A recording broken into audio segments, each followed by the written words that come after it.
Hello, here are some instructions on how to participate in BayGeo's OpenStreetMap projects.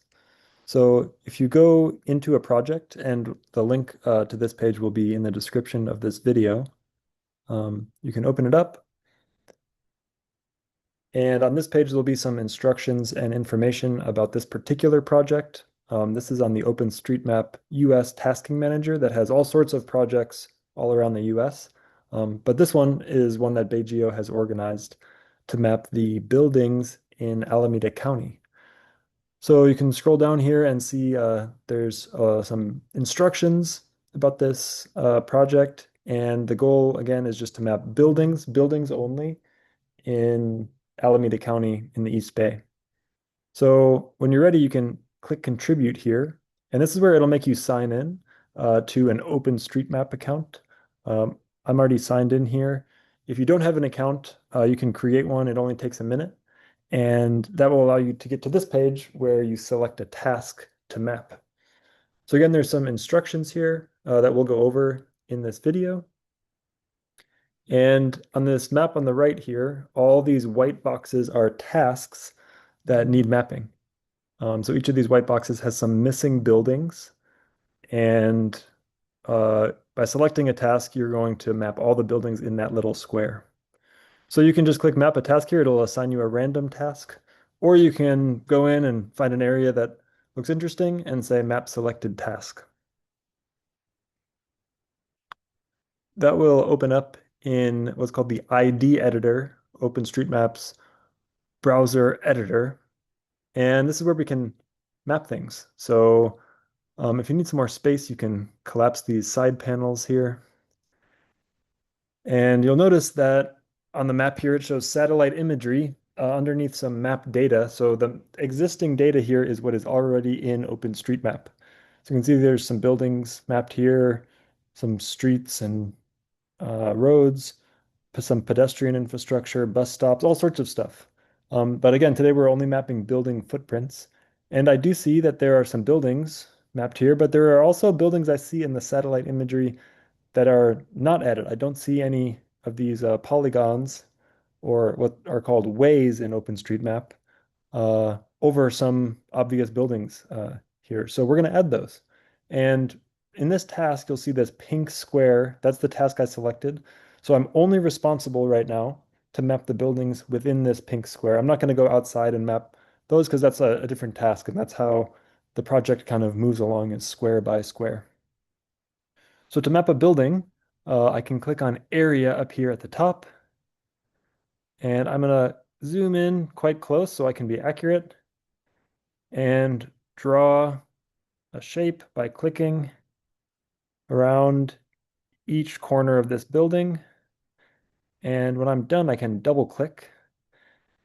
And I drew that shape, but it doesn't yet have any attributes or it's not tagged. So OpenStreetMap won't know what is this shape, and we just need to name it. It's suggested over here as a building. So we can say building, and there we go. Now it's tagged as a building. One tip is you can select the feature, so it's kind of blinking red like this, and use the keyboard shortcut Q, and that will square up the edges. Now you might still need to refine it a little bit after that, but it'll make it a lot nicer to have 90-degree edges and quality data. Okay, so then I can continue on and map any of these other missing buildings in this task. Or when you're ready to take a break or upload your data, in the top right corner, it says save. You'll see this number is how many changes I've made to the map. And I can click save. Automatically, there will be some comments to this change set, this upload, that will help us track the work on this project. And I can click upload. And once this is done, this data is now on OpenStreetMap. So we've contributed it. It will show up on the OpenStreetMap base map itself and in all sorts of mapping applications. This is now open data.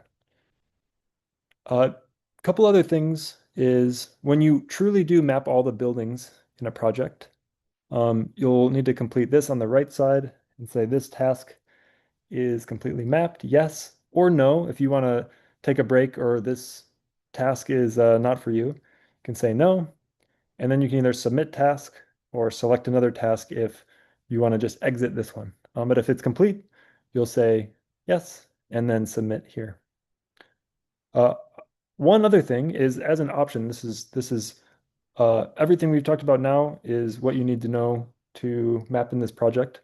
But if you do want to use a different editor, it can speed up the process and be helpful, is we can use some AI generated building footprints.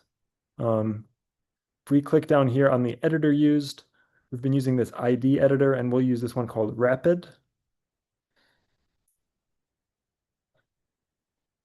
And again, this is optional, but pretty interesting tool here, which allows us to look at AI suggested building footprints.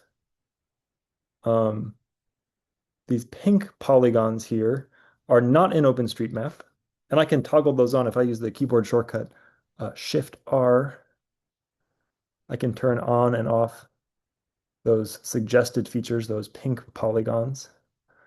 And these are AI generated building footprints by Microsoft. This is open data Microsoft provides. And if I like those, that does indeed look like this is a building. This is a house right here. I can click it and I can hit A to add this feature. And there it is. Most often, these AI generated buildings will need a little touch up. They might not be perfect. They also might be totally wrong. Sometimes, like a swimming pool or a truck are marked as thought to be a building. So you have to be careful. And oftentimes, they do require a little touch up and cleanup to make the geometry just right. So we want to add quality data over quantity for this project.